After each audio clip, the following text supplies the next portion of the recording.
ಅಕ್ಷಯ ತೃತೀಯದಂದೇ ವೃಷಭ ರಾಶಿಯವರಿಗೆ ರಾಜಯೋಗ ಪ್ರಾರಂಭ, ಶುಕ್ರನಿಂದ ಸಂಪತ್ತು, ಐಷಾರಾಮಿ ಜೀವನ. ವೀಕ್ಷಕರೆಲ್ಲರಿಗೂ ವಿಶೇಷ ಕಾರ್ಯಕ್ರಮಕ್ಕೆ ಸ್ವಾಗತ. ಸ್ನೇಹಿತರೆ, ಅಕ್ಷಯ ತೃತೀಯ ಹಿಂದೂಗಳ ಅತ್ಯಂತ ಪವಿತ್ರ ಹಬ್ಬವಾಗಿದೆ. ಈ ಬಾರಿ ಅಕ್ಷಯ ತೃತೀಯ ಹಬ್ಬವನ್ನು ಏಪ್ರಿಲ್ ತಿಂಗಳಿನ 19ನೇ ತಾರೀಕಿನ ದಿನ ಆಚರಿಸಲಾಗುವುದು. ಈ ದಿನ ಚಿನ್ನಾಭರಣ, ಬೆಳ್ಳಿ, ಮನೆ, ಭೂಮಿ, ವಾಹನ ಹೀಗೆ ದುಬಾರಿ ವಸ್ತುಗಳನ್ನು ಖರೀದಿ ಮಾಡಿದರೆ ಅದು ಶಾಶ್ವತವಾಗಿ ಉಳಿಯುತ್ತದೆ ಎಂದು ನಂಬಲಾಗುತ್ತದೆ. ಅಲ್ಲದೆ ಈ ದಿನ ದಾನ ಮಾಡುವುದರಿಂದ ಸಮೃದ್ಧಿ, ಯಶಸ್ಸು ಹಾಗೂ ಅನಂತ ಪುಣ್ಯ ಲಭಿಸುವುದು ಎನ್ನುವ ಬಲವಾದ ನಂಬಿಕೆಯೂ ಇದೆ. ಹೀಗಾಗಿ ಈ ದಿನ ತುಂಬಾ ವಿಶೇಷವಾಗಿ ಆಚರಿಸಲಾಗುವುದು. ಮತ್ತೊಂದು ವಿಶೇಷ ಅಂದರೆ ಜ್ಯೋತಿಷ್ಯದಲ್ಲೂ ಈ ದಿನ ತುಂಬಾ ಶ್ರೇಷ್ಠವಾದ ದಿನ. ಅಕ್ಷಯ ತೃತೀಯ ಸಮಯದಲ್ಲಿ ಕೆಲ ಶುಭ ಗ್ರಹಗಳು ಸಂಯೋಗವಾಗುವುದು. ಇದು ಕೆಲ ರಾಶಿಯವರ ಅದೃಷ್ಟ ಅಂತಸ್ತನ್ನು ಬಲಗೊಳಿಸಲಿದೆ. ಪಂಚಮಹಾಪುರುಷ ರಾಜಯೋಗಗಳಲ್ಲಿ ಒಂದಾದ ಮಾಲವ್ಯ ರಾಜಯೋಗವು ಈ ವರ್ಷ ಅಕ್ಷಯ ತೃತೀಯದಂದೇ ರೂಪುಗೊಳ್ಳುತ್ತಿದೆ. ಏಪ್ರಿಲ್ ತಿಂಗಳಿನ 19ನೇ ತಾರೀಕಿನ ದಿನ ಮಧ್ಯಾಹ್ನ 3:28 ಸಂಪತ್ತಿನ ರಾಜ ಶುಕ್ರನು ತನ್ನದೇ ಆದ ವೃಷಭ ರಾಶಿಗೆ ಸಾಗುತ್ತಾನೆ. ಇದು ಮಾಲವ್ಯ ರಾಜಯೋಗವನ್ನು ಸೃಷ್ಟಿಸುತ್ತದೆ. ಈ ರಾಜಯೋಗವನ್ನು ಜ್ಯೋತಿಷ್ಯದಲ್ಲಿ ಅತ್ಯಂತ ಪರಿಣಾಮಕಾರಿ ಎಂದು ಪರಿಗಣಿಸಲಾಗಿದೆ. ಇದರಿಂದ ಕೆಲವು ರಾಶಿಯವರಿಗೆ ವೃತ್ತಿಯಲ್ಲಿ ಪ್ರಗತಿ ಹಾಗೂ ಸಮಾಜದಲ್ಲಿ ಗೌರವ ದೊರೆಯುತ್ತದೆ.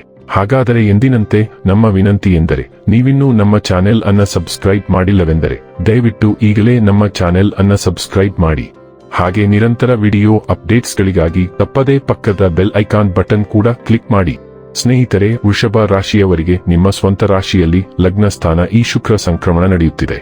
ಇದರೊಂದಿಗೆ ಅಕ್ಷಯ ತೃತೀಯದಂದು ರೂಪುಗೊಳ್ಳುತ್ತಿರುವ ಮಾಲವ್ಯ ರಾಜಯೋಗವು ನಿಮ್ಮ ಜೀವನ ಶೈಲಿಯಲ್ಲಿ ಪ್ರಮುಖ ಬದಲಾವಣೆಗಳನ್ನು ತರುತ್ತದೆ. ವೃಷಭ ರಾಶಿಯ ಜನರು ಐಷಾರಾಮಿ ಜೀವನವನ್ನು ಹೊಂದಬಹುದು. ನೀವು ಹಣ ಗಳಿಸುವ ಹೊಸ ಮಾರ್ಗಗಳನ್ನು ಸಹ ಪಡೆಯುತ್ತೀರಿ.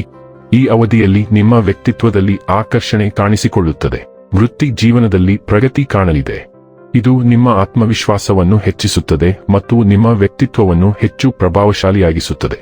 ವೃತ್ತಿ ಜೀವನದ ಪ್ರಗತಿಗೆ ಹೊಸ ಅವಕಾಶಗಳು ಮತ್ತು ಹೊಸ ಆದಾಯದ ಮೂಲಗಳು ಕಂಡುಬರುತ್ತವೆ. ಈ ರಾಶಿಯವರು ಈ ಸಂದರ್ಭದಲ್ಲಿ ತಮ್ಮ ಜೀವನ ಸಂಗಾತಿಯ ಜೊತೆಗೆ ಅತ್ಯುತ್ತಮವಾದ ಕ್ಷಣಗಳನ್ನು ಕಳೆಯಲಿದ್ದಾರೆ. ಜೀವನ ಸಂಗಾತಿಯ ಪ್ರತಿಯೊಂದು ಕಷ್ಟ ಸುಖಗಳನ್ನು ಕೂಡ ನೀವು ಅರ್ಥ ಮಾಡಿಕೊಳ್ಳಲಿದ್ದೀರಿ ಹಾಗೂ ನಿಮ್ಮ ಪ್ರತಿಯೊಂದು ಕಷ್ಟ ಸುಖಗಳನ್ನು ಅವರು ಕೂಡ ಅರ್ಥ ಮಾಡಿಕೊಂಡು ಪರಸ್ಪರ ಅನ್ಯೋನ್ಯವಾಗಿ ಜೀವನ ನಡೆಸುವಂತಹ ರಹಸ್ಯದ ಗುಟ್ಟನ್ನು ಈ ಸಂದರ್ಭದಲ್ಲಿ ನೀವಿಬ್ಬರೂ ಕೂಡ ಅರ್ಥ ಮಾಡಿಕೊಳ್ಳಲಿದ್ದೀರಿ. ಈ ರಾಶಿಯಡಿಯಲ್ಲಿ ಜನಿಸಿದ ಜನರು ತಮ್ಮ ಅದೃಷ್ಟದಲ್ಲಿ ಅಗಾಧವಾದ ಬೆಳವಣಿಗೆಯನ್ನು ಅನುಭವಿಸಬಹುದು. ದೀರ್ಘಕಾಲದಿಂದ ಬಾಕಿ ಉಳಿದಿರುವ ಕೆಲಸಗಳನ್ನು ಪೂರ್ಣಗೊಳಿಸುವುದರ ಜೊತೆಗೆ ಆರ್ಥಿಕ ಲಾಭವೂ ಇರಬಹುದು. ದೀರ್ಘಕಾಲದ ಒತ್ತಡದಿಂದ ನೀವು ಪರಿಹಾರ ಪಡೆಯಬಹುದು. ನಿಮ್ಮ ಕುಟುಂಬದೊಂದಿಗೆ ನೀವು ಉತ್ತಮ ಸಮಯವನ್ನು ಕಳೆಯಬಹುದು. ಆತ್ಮವಿಶ್ವಾಸ ವೇಗವಾಗಿ ಹೆಚ್ಚಾಗಬಹುದು. ವ್ಯವಹಾರದಲ್ಲಿ ನೀವು ಸಾಕಷ್ಟು ಲಾಭವನ್ನು ಪಡೆಯಬಹುದು. ಆತ್ಮವಿಶ್ವಾಸ ವೇಗವಾಗಿ ಹೆಚ್ಚಾಗಬಹುದು. ವ್ಯವಹಾರದಲ್ಲಿ ನೀವು ಬಯಸಿದ ಯಶಸ್ಸನ್ನು ಸಾಧಿಸಬಹುದು. ಸಮಾಜದಲ್ಲಿ ಗೌರವ ಮತ್ತು ಗೌರವ ವೇಗವಾಗಿ ಹೆಚ್ಚಾಗಬಹುದು. ಆರ್ಥಿಕ ಪರಿಸ್ಥಿತಿ ಉತ್ತಮವಾಗಿರಲಿದೆ. ಹಠಾತ್ ಆರ್ಥಿಕ ಲಾಭದ ಸಾಧ್ಯತೆಗಳು ಇವೆ. ಕೆಲವು ಒಳ್ಳೆಯ ಸುದ್ದಿಗಳನ್ನು ತರುತ್ತದೆ. ನೀವು ಉತ್ತಮ ಆರ್ಥಿಕ ಲಾಭವನ್ನು ಪಡೆಯಬಹುದು. ಹೊಸ ಆದಾಯದ ಮೂಲಗಳನ್ನು ರಚಿಸಬಹುದು. ಇದರಿಂದಾಗಿ ಆರ್ಥಿಕ ಪರಿಸ್ಥಿತಿಯು ಮೊದಲಿಗಿಂತ ಉತ್ತಮವಾಗಿರುತ್ತದೆ. ವೈವಾಹಿಕ ಜೀವನ ಉತ್ತಮವಾಗಿರುತ್ತದೆ. ನಿಮ್ಮ ಸಂಗಾತಿಯೊಂದಿಗಿನ ಸಂಬಂಧವು ಮೊದಲಿಗಿಂತ ಉತ್ತಮವಾಗಿರುತ್ತದೆ. ಉದ್ಯಮಿಗಳಿಗೆ ಉತ್ತಮ ಸಮಯ. ಹೊಸ ಡೀಲ್ಗಳನ್ನು ಕಾಣಬಹುದು. ಇದರಲ್ಲಿ ನೀವು ದೊಡ್ಡ ಲಾಭವನ್ನು ಗಳಿಸಬಹುದು. ಕೌಟುಂಬಿಕ ಜೀವನದಲ್ಲೂ ಮಧುರತೆ ಇರುತ್ತದೆ. ವೀಕ್ಷಕರೇ, ಇದಾಗಿತ್ತು ವೃಷಭ ರಾಶಿಯ ಜಾತಕದವರ ಅಕ್ಷಯ ತೃತೀಯ ಫಲದ ಮಾಹಿತಿ ಇಷ್ಟವಾದರೆ ವಿಡಿಯೋವನ್ನು ಲೈಕ್ ಮತ್ತು ಶೇರ್ ಮಾಡಿ. ಜೈ ಶ್ರೀರಾಮ್. ಕಾಮೆಂಟ್ ಬಾಕ್ಸ್ನಲ್ಲಿ ಬರೆಯಿರಿ. ಹಾಗೆ ಚಾನೆಲ್ ಸಬ್ಸ್ಕ್ರೈಬ್ ಮಾಡುವುದರ ಜೊತೆಗೆ ನಿರಂತರ ವಿಡಿಯೋ ಅಪ್ಡೇಟ್ಸ್ಗಳಿಗಾಗಿ ಪಕ್ಕದ ಬೆಲ್ ಐಕಾನ್ ಕ್ಲಿಕ್ ಮಾಡಿ.